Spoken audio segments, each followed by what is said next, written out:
Hello అండి. నమస్తే. ఈరోజు వీడియో ఏంటంటే ఇదొక మినీ వ్లాగ్ అండి.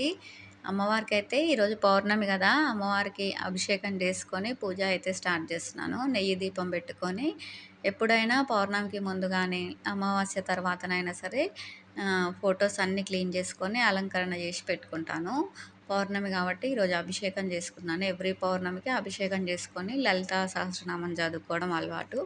అందుకనేసి నా దగ్గర ఉన్న దాన్ని బట్టి పాలుంటే పాలు, పసుపు, కుంకుమ లేదంటే పంచామృతము ఇట్లా ఏదుంటే అది దాన్ని బట్టి అభిషేకం చేసుకుంటున్నాను. ఏది లేకపోతే జవ్వాదు ఉంటది గదా మనకి. జవ్వాదు మనకి రోజ్ వాటర్‌లో కలిపి గూడా అభిషేకం జేయొచ్చు.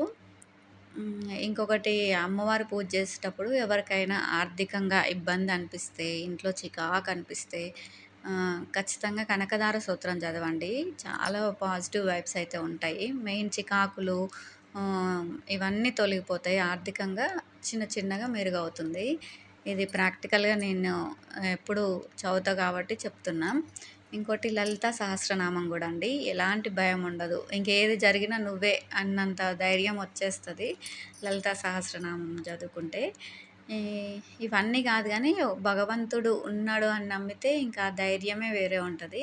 ఇంకా అభిషేకం అయితే అయ్యింది. పసుపు, కుంకుమతోటి అమ్మవారికి అభిషేకం చేసుకొని మంచిగా గంధం బొట్లతోటి అలంకరణ అయితే చేసుకుంటున్నాను.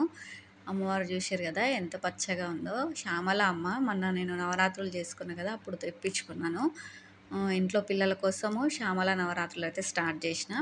ఇంకా అమ్మవారి పూజ అభిషేకం అయిన తర్వాత స్వామివారికి రెగ్యులర్‌గా శివయ్యకైతే పొద్దున, సాయంత్రం అభిషేకం అయితది.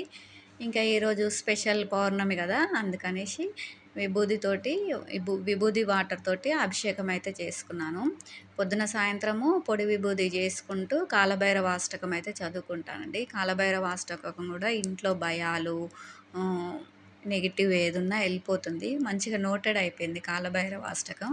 మంచిగా గంధంతోటి అలంకరించుకొని ఈరోజు మొత్తం గంధమే పెట్టిన. బిల్వ పత్రంతోటి స్వామివారినైతే అలంకరించుకున్నా. బిల్వ పత్రం అయినా, పువ్వులైనా నేను 4, 5 డేస్‌కి ఒకేసారి తెచ్చుకుంటా. మా దగ్గర పువ్వులొచ్చేసి రూ. 50 పావు కేజీ ఇస్తారు. మంచిగుంటాయి ఫ్రెష్‌గా. మనకి రెడ్ కలర్ గులాబీ అయితే ఇట్లా ఫ్రెష్‌గుంటది 4, 5 డేస్. మామూలు సెంటు గులాబీ అంటారు గదా! అవైతే ఉండవు. ఇట్లా స్వామివారిని బిల్వంతోటి అలంకరించుకొని పొడి విభూది చేసుకుంటూ కాలభైరవ అష్టకం అయితే చదువుకున్నాను.